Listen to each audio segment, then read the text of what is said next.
Thank you, Jonathan, for that kind introduction, and thank all of you for allowing me to speak to you today. I have nothing to disclose. My objectives today are going to be to define the characteristics of post-intensive care syndrome, or PICS, to identify means for preventing and managing PICS following hospitalization through a Pix Clinic, and to discuss the pilot outcomes found at Vanderbilt's Intensive Care Unit Recovery Center, or our ICU-RC. So annually, 3.5 million people survive critical illness, and this is much in part to a lot of the research that's been done with regards to sepsis and ARDS. However, secondary to more survivors, we are seeing a lot of sequelae in these patients that have survived critical illness. Have you ever asked yourself, I wonder what happened to that patient? I think we're all guilty of walking through the ICU, seeing an empty room, and honestly patting ourselves on the back thinking, hey, I helped contribute to that patient's care, that made it out of the ICU. I'm sure they're doing wonderfully. I used to do that too. So post-intensive care syndrome, or PICS, was a term that was agreed upon by the Society of Critical Care Medicine in 2010. Essentially, these patients are trapped in a cycle of recurrent critical illness. They continue to be re-hospitalized, and essentially they never completely recover. So there are three areas of impairment that we think about within PICS. These are physical impairments, so we think about things like patients have impaired pulmonary function tests. They also have the inability to walk as far as they used to be able to.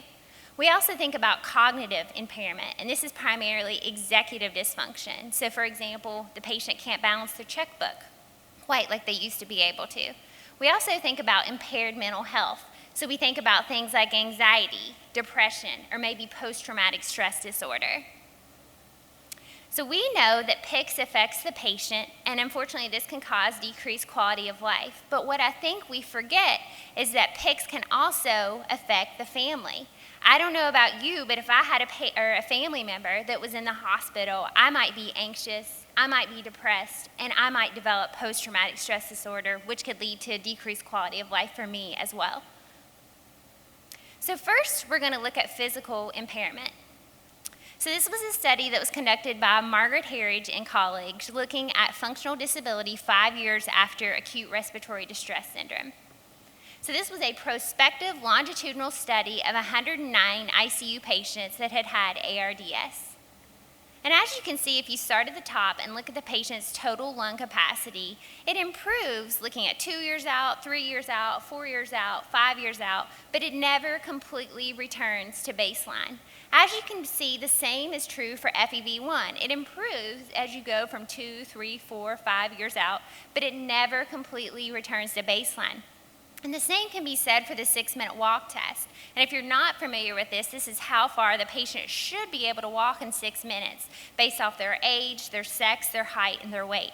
And as you can see, it does improve as you go out to 5 years, but it unfortunately never completely returns to what the patient should be able to do. Next, we're going to move on and look at cognitive impairment. So this was the study that Wes mentioned, the brain ICU study that was conducted at Vanderbilt, looking at long-term cognitive impairment following critical illness. This study was conducted by Pandahari and Pandey and colleagues, and it was published in the New England Journal in 2013. So this was a multi-center prospective observational cohort study of 821 patients. These patients had to have either respiratory failure or septic or cardiogenic shock. And the point of this study was to really just estimate the prevalence of long-term cognitive impairment following critical illness.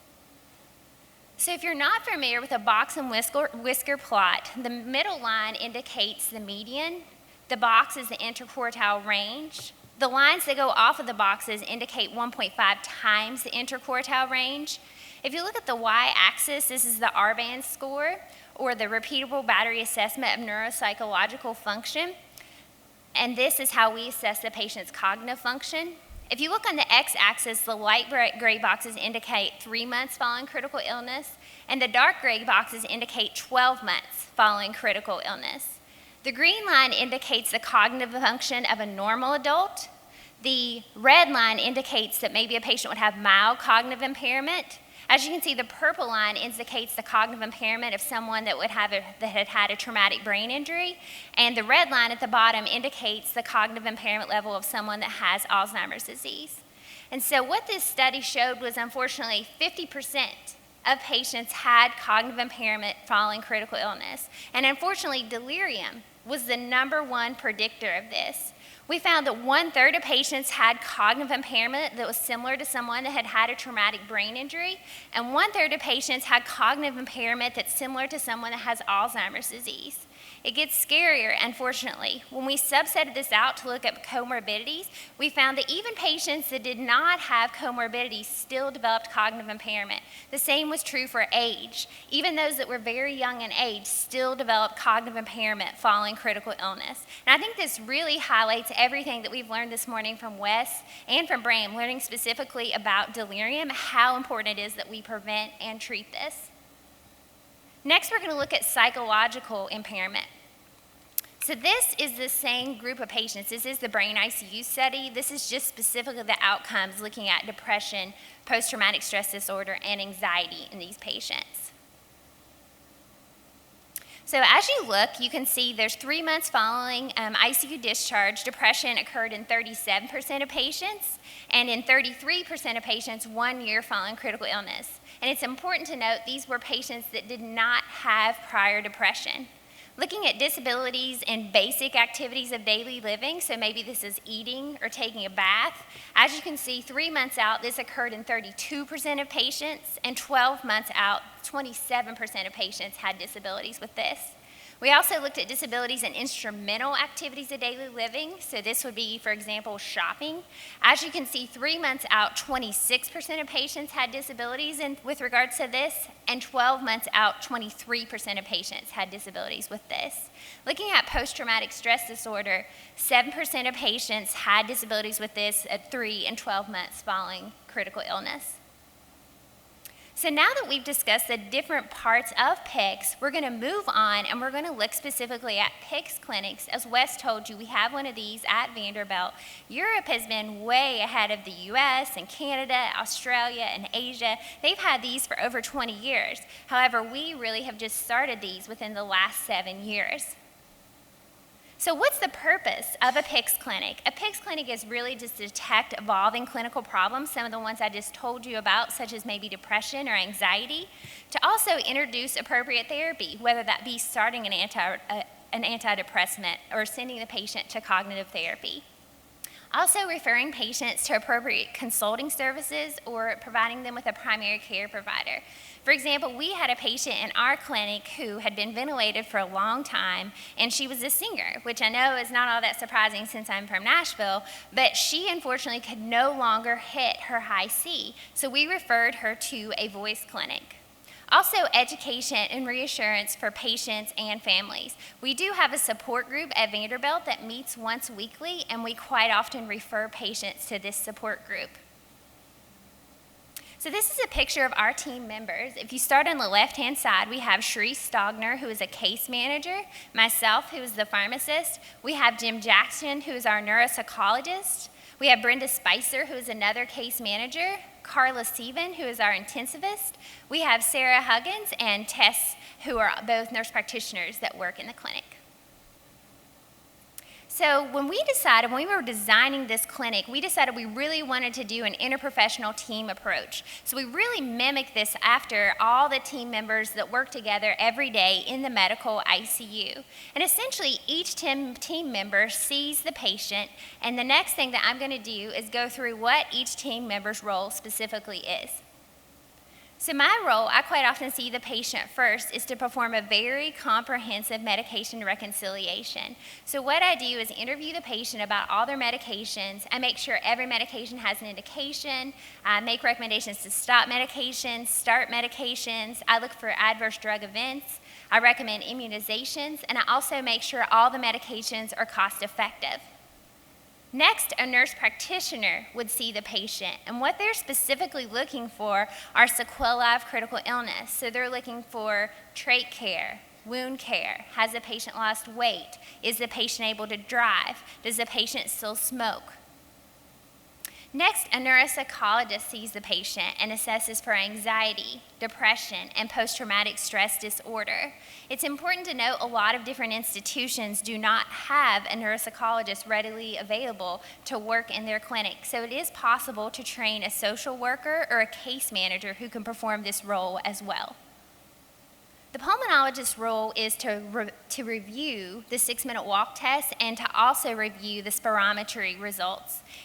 We get together as a team and meet and discuss each of our different recommendations, and then our pulmonologist will essentially compile these recommendations, take them to the patient and to the family member, and then she will actually send a letter to the patient's primary care provider, because our goal is essentially to act as a bridge between the ICU and the patient's primary care provider. The case manager's role is to make sure that if there are any medication needs, they help them obtain these, they help them obtain durable medical equipment if that's an issue, and also to follow up with home health services if that is indicated. So how are the patients recruited? Believe it or not, I, the pharmacist, am the chief recruiter.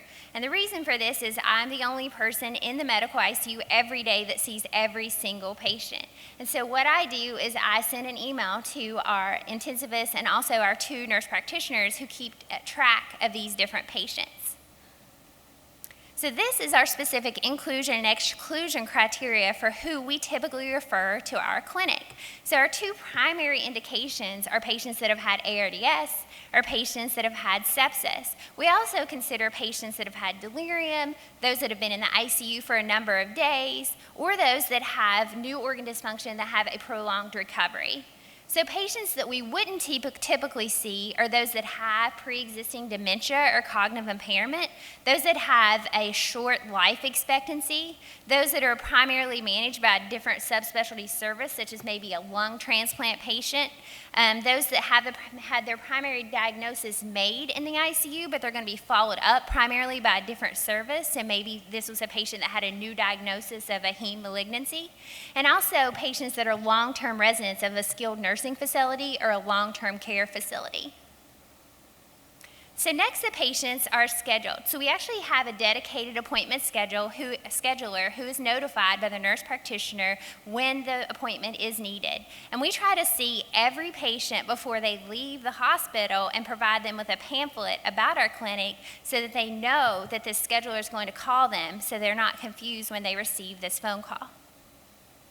So just to review with you, typically what happens to run you through the typical patient visit, the patient will check in, they have their spirometry, they'll have a 6-minute walk test, then I will see the patient, the nurse practitioner will see the patient, the neuropsychologist will see the patient. We will all get together and we will compile our recommendations, and then the attending physician will go in and present these recommendations to the patient and the family member. So now I'm going to show you some pilot data from our ICU Recovery Center at Vanderbilt. So this is our consort diagram from the first 62 patients that we saw in our clinic. And as you can see, we initially recruited 307 patients, but unfortunately only 218 of those patients survived a hospital discharge. Of those, 162 were eligible for the appointment, and we ultimately scheduled 85 of those. As you can see, of those that were eligible, the number one reason for not being scheduled was that they thought they already saw too many doctors, which once again highlights why it's so important that we go see the patients before they leave the hospital so that we can provide them information about Pix and so they understand the importance of this service. So as you can see, those that made it to clinic, we saw 62 patients. So first we're going to look at the physical impairment outcomes in this patient. So specifically we're going to look at their 6-minute walk test. So as you can see, 66% were able to complete the 6-minute walk test, 27% were unable to complete it, and 6% did not do it. With regards to the 6-minute walk test predicted value, as you can see, this is a very scary value. The median value was only 56% of what the patient should have been able to do. Looking at cognitive impairment and other mental health outcomes, as you can see, we found cognitive impairment in 64% of these patients. We found anxiety in 37% of these patients, depression in 27% of these patients, 7% had reaction to situational stress, and 5% had post-traumatic stress disorder. We use the Montreal Cognitive Assessment to assess their cognitive dysfunction, or the MoCA. And just to give you a reference value, you think about mild cognitive impairment being a value of 22, and for Alzheimer's disease, you think about a value of about 17. As you can see here, our median value was 21. So these patients, once again, were very cognitively impaired. Looking at driving, so as you can see, 55% of these patients were no longer able to drive, and 65% had not returned to work. As you can see, there's a lot of cigarette use in the southern part of the U.S., so looking at tobacco use, as you can see, 42% were no longer smokers. And with regards to weight loss, unfortunately, the ICU can sometimes act as a means of weight loss, and as you can see, the median amount of weight that these patients had lost was 2.4 kilograms. At looking at other clinical characteristics of these patients, the time from discharge to the clinic was a median of 29 days. And you may be thinking, hey, that's a really long amount of time. Why did it take so long? But you have to consider a lot of these patients went to facilities, so that's why it took 29 days. Our intention is to see these patients within 2 weeks. As you can see, 31% were readmitted within 6 months. Time to readmission was a median of 33 days, and unfortunately, 8% of these patients died within 6 months. Looking at other interventions that we provided, we referred to primary care in 54% of these patients. We provided subspecialty care in 53% of these patients, physical and occupational therapy in 30% of these patients, 26% received smoking cessation therapy. We provided assistance with obtaining durable medical equipment in 23% of patients, oxygen in 12%, and non-invasive ventilation in 8%. We referred patients to government assistance programs in 8% of the time. We completed medical paperwork 8% of the time. We referred 7% of these patients to our support group. We also provided child care services to 2% of these patients. And as you can see, we actually provided a median of 4 pharmacy interventions per patient. So these were things like stopping medications, starting medications, immunizations, etc. So this is a picture that we had drawn that really depicts a typical patient following the ICU. If you start in the upper left-hand corner, this is a clock. If you're not familiar with this, this depicts the clock test, where you ask the patient to draw a clock. And unfortunately, they quite often draw the clock wrong. They might misspace the numbers, they may get the numbers wrong, they may put the hands in the wrong places, and this indicates cognitive impairment. The next picture indicates the nightmares that these patients have. The next is the hair loss, which is a big deal, particularly in females following critical illness. The next is keys, representing that these patients can't drive and they quite often lose their keys. The next is cigarettes, representing that quite often these patients are no longer smoking. And last, interestingly enough, is a picture of a fingernail. So what we have seen is these patients have like an older fingernail at the top of their nail, and at the bottom is a new nail that is growing out for these patients. As you can see, this individual is very thin. He has a Band-Aid where he used to have a trach tube. He has a bunch of new medications. He has on a brace on his foot. He's in a wheelchair, and he has oxygen therapy. This is the Thrive campaign. If you're unfamiliar with this, this is a part of the Society of Critical Care Medicine. So our mission essentially is to provide education, much what I'm doing today, to educate surgeons, primary care providers, and critical care clinicians about PICS. It is also to establish Pix Clinics throughout the world, and we have established 20 of these to date, and to also establish support groups throughout the world. If you are interested in starting a Pix Clinic or support group, I want to encourage you to go to this website, as we are looking to start other Pix Clinic sites and to help you to start those. So I want to end with a patient case just to show you what one particular example of what one patient suffered from following critical illness. So this was a 41-year-old man who was status post a month-long hospitalization after a witnessed ventricular fibrillation arrest. He had no past medical history. His hospital complications included respiratory failure, acute kidney injury requiring dialysis, he had heparin-induced thrombocytopenia, and he now had an EF of 20 to 30%. As you can see, the problems identified at our clinic included he was on several inappropriate medications, he was on a proton pump inhibitor, he was on an antipsychotic, he was on sodium bicarbonate, he had mild cognitive deficits, he had mixed obstructive and restrictive lung disease, his 6-minute walk distance was only 53% of the predicted value, he had critical illness myopathy, he was having nicotine cravings while he walked his dog because that's when he usually smoked cigarettes, he felt foggy and his wife was really feeling this strain, and he also had a healing tracheostomy site. Here's his testimony. When I returned home, I was shocked to learn that I was bringing 11 prescriptions for a total of 24 pills a day with me. I repeatedly had to ask my wife for what all these pills were for and if I really needed them. Although the staff had gone over all these medication with my wife, I was in the dark. The complete medication review by the pharmacist at the Post-ICU Recovery Center at Vanderbilt helped me to feel better about my medications. So in conclusion, more patients are surviving critical illness. Pix is composed of cognitive, physical, and mental health outcomes, and post-ICU clinics are ways to potentially prevent and to also treat Pix. That concludes my presentation, and thank you for the invitation to speak here today.